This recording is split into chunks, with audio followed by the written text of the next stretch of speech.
তুমি এইখিনি টকাৰে ধুনীয়াকৈ ডক্টৰক দেখাই লোৱাগৈ। নালাগে দিয়া ভাইটি, ইমানবোৰ টকা মই কি কৰিম?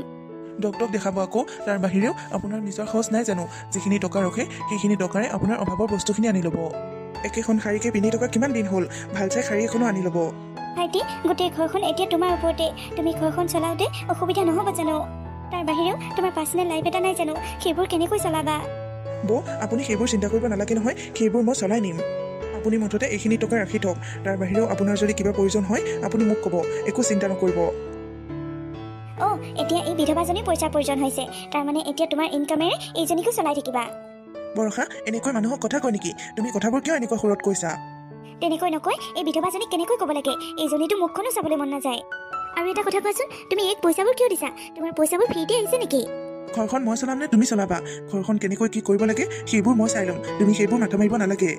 তাৰ বাহিৰেও বৌ, আমাৰ বাহিৰে আপোন বুলিবলৈ এইখন পৃথিৱীত কোন আছে?